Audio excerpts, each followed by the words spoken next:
Jumpa lagi bersama saya Dr. Intan Diaksari di podcast Sadewa. Ya, hari ini kita akan melakukan ngobrol bersama ahlinya yang sekarang adalah dengan Dr. Nini Rahmani Aziz, spesialis anak, dengan mengangkat tema ASI kita cukup atau tidak, sambungkah dengan SUFOR, ya dok ya. Ayo mari kita sapa narasumber kita kali ini. Halo Dokter Nini, apa kabar? Alhamdulillah baik, Intan. Sehat dokter? Anda sehat? Gimana? Kesibukannya apa kali ini dokter? Kesibukan ya cuman praktek sehari-hari ya di rumah sakit Sadewa. Oh ya, alhamdulillah ya dok, semoga selalu diberikan kesehatan. Ya. Tema kita kali ini sepertinya cukup menarik sekali ya dokter. Yang mana kita tahu bahwa tema ASI dan SUFOR ini adalah sesuatu yang sangat menarik untuk didiskusikan, bahkan kadang diperdebatkan karena populer banget, ibu-ibu muda sering perang ya dok ya, membanding-bandingkan satu sama lain antara ASI atau SUFOR aja seperti itu. Oke dok, saya mau tanya nih, memberikan ASI kan merupakan sebuah tantangan besar ya, perlu usaha ya, banyak usahanya seperti ASI sedikit dan sebagainya. Nah, kita selalu harus mengusahakan supaya memberikan ASI. Sebenarnya apa sih pentingnya, seberapa pentingnya ASI itu diberikan kepada anak? Memang biasanya terutama bagi ibu muda ya yang mempunyai bayi itu mengalami kendala. Mereka biasanya takut untuk memberikan ASI. Jadi yang kita harus tahu dulu apa proses menyusui itu apa ya. Proses menyusui kan berarti kan memberikan makanan yang terbaik untuk si bayi dari ibu tersebut dengan ASI. Di mana ASI itu kadar nutrisinya sangat lengkap dan sesuai untuk bayi. Selain itu ASI juga sebagai proteksi terhadap infeksi. Jadi memang ASI ini sangat penting sekali. Nah, bagi ibu-ibu memang diharapkan harus siap menghadapi atau menghadapi suatu kelahiran ya, supaya pada saat menyusui sudah tidak sakit. Oh iya, berarti memang sangat berguna sekali apalagi di era pandemi ini yang mana di mana-mana kayaknya takut terinfeksi ya dok ya. Jadi ternyata ASI memberikan perlindungan yang bagus terhadap si bayi ya dok ya. Lalu kalau ini ada apakah mitos atau fakta berat badan adik nggak naik bagus karena ASI itu sendiri? Jadi apakah ASI itu tidak menjamin seorang bayi itu gendut seperti itu atau gimana? Jadi sebenarnya kalau tadi tanya mitos atau fakta ya, sebenarnya memang kalau berat badan tidak naik itu jelas salah satu penyebabnya adalah karena ASI tidak cukup. Tapi bukan berarti setiap ibu itu mempunyai ASI yang tidak cukup. ASI tidak cukup itu kan dipengaruhi oleh beberapa faktor, antara lain mungkin teknik menyusuinya yang keliru, ya, pemberian ASI-nya mungkin jarang, atau mungkin dari faktor bayi itu sendiri, mungkin bayinya itu mempunyai penyakit, ya, seperti ada kelainan jantung atau mungkin ada yang kita sebut konta ya, kalilinda atau linta itu sangat terganggu proses menyusui. Dimana kalau sudah terganggu proses menyusuinya jelas produksi ASI-nya akan berkurang. Karena kita tahu ASI itu kan akan berproduksi apabila bayinya menyusu secara on demand, nanti sesuai dengan bayi. Jadi produksinya itu menyesuaikan dengan daya bisa dari bayi itu.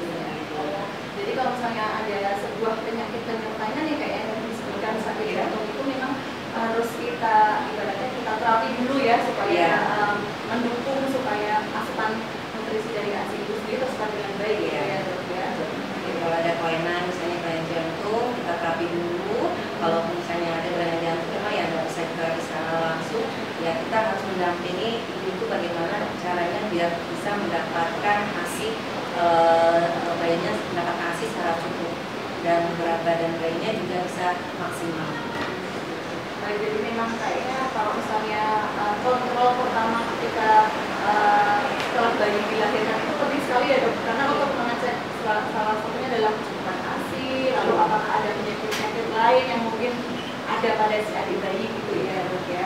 Jadi kalau misalnya disebut tidak cukup itu yang seperti apa ya dok ya? Sebenarnya yang dibilang tidak cukup kita harus tahu dulu ASI cukup itu seperti apa. Nah, Kalau ASI cukup itu sebenarnya ditandai oleh ASINya melimpah pada hari kedua keempat dengan ditandai payudara ibu itu terasa berat, terus besar ya, kadang juga netes. Kemudian bayinya juga sering menetein, bisa 8-10 kali dengan posisi yang benar selama kurang lebih 10 menit untuk tiap payudara.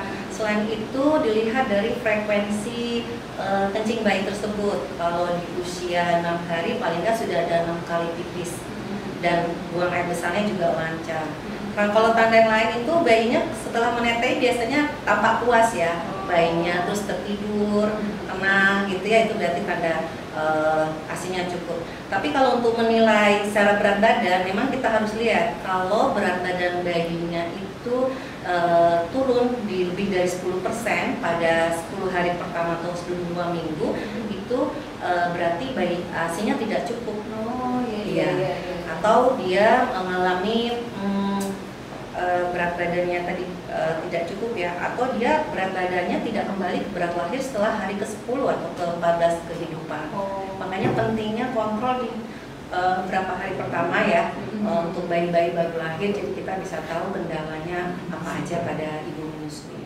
Jadi setelah melahirkan memang sebuah hal yang lazim ya dok, ketika ditimbang di adik bayi itu di rumah sakit dia buang air, terus dia beratnya turun ya dok ya? Iya, jadi 10 hari pertama memang biasanya turun, tapi ya itu tadi turunnya tidak boleh dari lebih dari 10% berat badan lahir ya.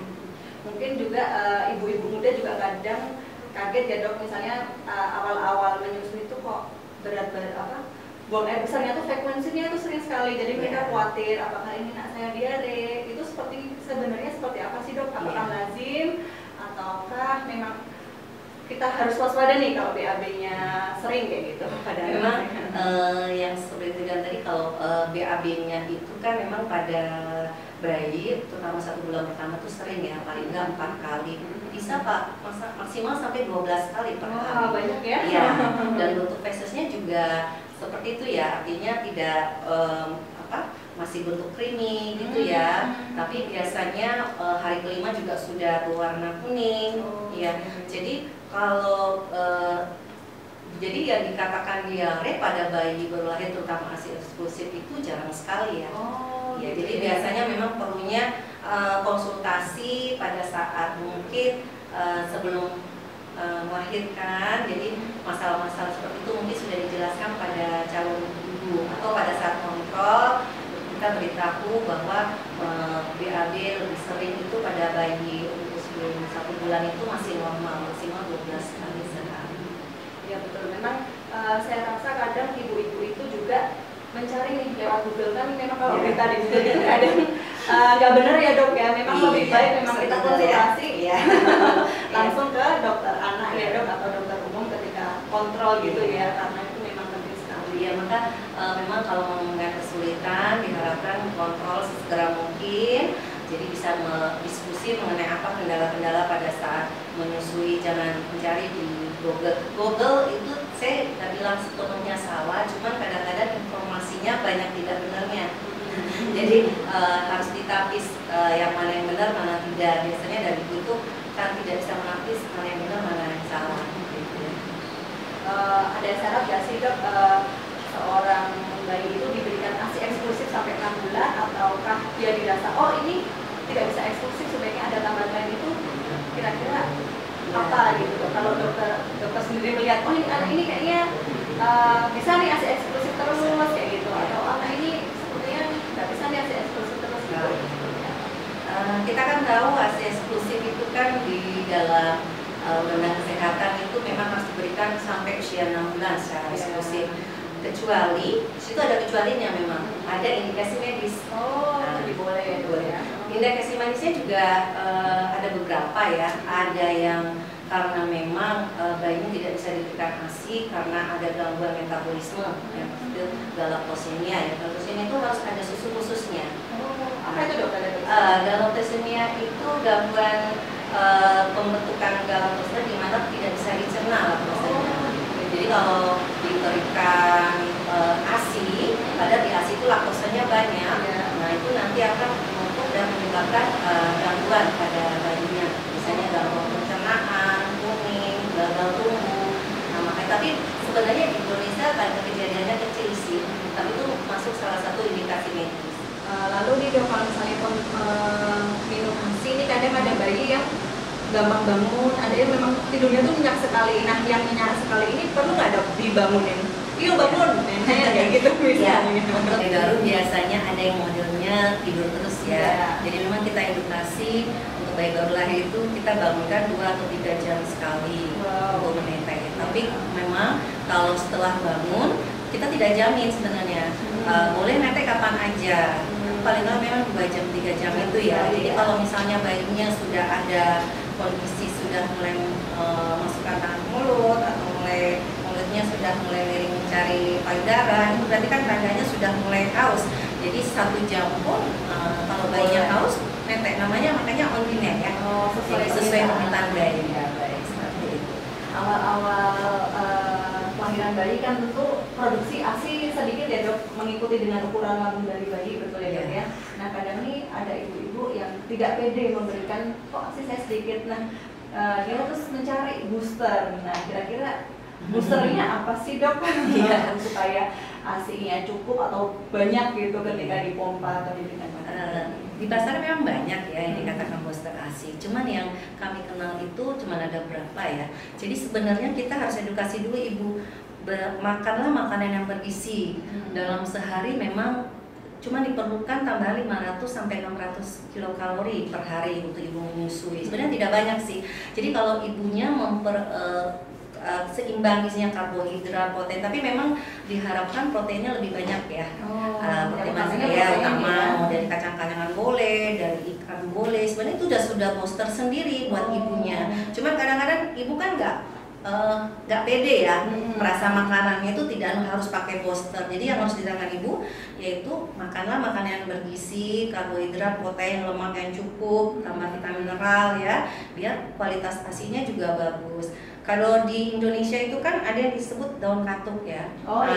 Daun katuk memang terbukti bisa meningkatkan. Tapi jangan salah, meningkatnya produksi ASI itu bukan hanya salah itu, tapi frekuensi menetekin bayinya. Jadi kalau makan daun katuk seember, tapi kalau bayinya jarang netek ya ASI-nya juga nggak banyak ya. Jadi tetap harus disusuin, habis makan, habis disusuin gitu. Iya, jadi dibantu itu. Tapi kalau untuk obat-obatan biasanya memang harus ada konsultasi ke dokter. Memang ada obat tertentu yang kita berikan pada ibu-ibu yang mungkin sudah dicoba berbagai cara, terutama pada ibu-ibu yang sempat ASI terus sempat berhenti, itu mau netein lagi, biasanya ada obat untuk supaya bisa keluar lagi ASI-nya. Tapi yang memang harus konsultasi ke dokter spesialis biasanya.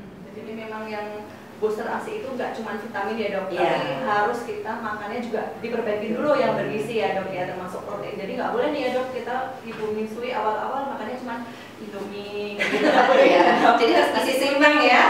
Nasi kuning, nasi kucing gitu juga nggak boleh ya. Nasi kucing tapi kalau ada protein lemak semuanya sih oke, tapi makanya jangan satu gitu ya. Iya, pokoknya harus seimbang aja. Oh yang mengenai tadi relaktasi itu maksudnya menyusui kembali setelah sempat tidak menyusui secara eksklusif gitu dok ya. Itu bisa diperlukan hanya dengan usaha misalnya pumping terus, ataukah harus dengan vitamin-vitamin obat hormon tertentu gitu dok biasanya dok? Gitu. Jadi kan kalau relaktasi kan memang adalah usaha menyusui kembali setelah tidak netek karena oleh satu sebab. Biasanya sih paling sering mungkin kalau ibunya habis sakit gitu ya, terus nggak bisa menetek, itu biasanya kita perlu namanya suplementer. Suplementer itu artinya alat untuk memberikan suplemen. Biasanya memang yang kita berikan itu susu formula, kalau tidak ASI donor ya, itu ada alat khusus, sebuah selang atau semacam botol gitu ya, ditaruh digantungkan ke ibu atau di juga berupa spek. Nanti selang itu diletakkan di daerah payudara, di areola pusing itu. Nanti bayinya mengisap pada saat mau menetekin. Tapi Tapi nanti yang dihisap bukan ASI karena kan ibunya ASINya mungkin tidak ada atau sedikit ya. Jadi yang diminum itu memang berupa susu formula atau mungkin ASI donor yang diberikan. Fungsinya apa? Karena kan kita tahu bahwa daya hisap bayi itu akan merangsang hormon namanya hormon prolaktin untuk produksi ASI. Dengan menghisap juga oksitosin juga keluar supaya ASINya keluar ya. Jadi prinsipnya seperti itu untuk relaktasi. Tapi memang kalau untuk relaktasi itu butuh waktu yang ada yang suka, ada yang lama, ada yang butuh 1 bulan, ada yang 2 bulan, ada juga 4 hari sudah bisa sih. Jadi itu tergantung kesabaran seorang ibu.